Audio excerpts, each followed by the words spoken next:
उत्तराखंड में त्रिस्तरीय पंचायत चुनाव की बेला बेहद नजदीक आ गई है। हरिद्वार जिले को छोड़कर प्रदेश के 12 जिलों में त्रिस्तरीय पंचायत का कार्यकाल नवंबर 2024 में समाप्त हो गया था। इसके बाद उत्तराखंड शासन ने पंचायतों को प्रशासकों के हवाले कर दिया था। ऐसे में पंचायत में तैनात प्रशासकों का कार्यकाल मई अंत में समाप्त हो रहा है, जिसको देखते हुए राज्य सरकार के साथ ही राज्य निर्वाचन आयोग ने भी अपनी तैयारियां तेज कर दी हैं। ऐसे में 15 जुलाई तक पंचायत चुनाव संपन्न कराने की दिशा में सरकार तैयारियां कर रही है। उत्तराखंड में हरिद्वार जिला छोड़ बाकी 12 जिलों में साल 2019 में पंचायत चुनाव संपन्न हुए।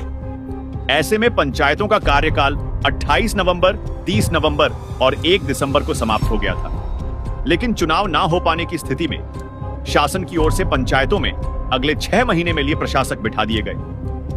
27 मई को ग्राम पंचायतों, 29 मई को क्षेत्र पंचायतों और 31 मई को जिला पंचायतों के प्रशासकों का कार्यकाल समाप्त हो रहा है। ऐसे में शासन स्तर पर प्रशासकों के कार्यकाल को अगले 6 महीने तक बढ़ाए जाने की प्रक्रिया शुरू हो गई है। प्रशासकों के कार्यकाल बढ़ाए जाने संबंधित पत्र तैयार होने के बाद राज्यपाल की मंजूरी के लिए राजभवन भेजा जाएगा, जहां से मंजूरी मिलने के बाद प्रशासकों का कार्यकाल बढ़ा दिया जाएगा। प्रदेश के 12 जिलों में 47,57,210 मतदाता हैं। अल्मोड़ा जिले में 5,50,471 मतदाता हैं। बागेश्वर जिले में 2,03,665 मतदाता हैं। चमोली जिले में 2,84,142 मतदाता हैं। चंपावत जिले में 1,85,347 मतदाता हैं। देहरादून जिले में 5,35,651 मतदाता हैं। नैनीताल जिले में 4,28,925 मतदाता हैं। पौड़ी गढ़वाल जिले में 4,31,743 मतदाता हैं। पिथौरागढ़ जिले में 3,41,828 मतदाता हैं। रुद्रप्रयाग जिले में 2,03,701 मतदाता हैं। टिहरी गढ़वाल जिले में 6,05,842 मतदाता हैं।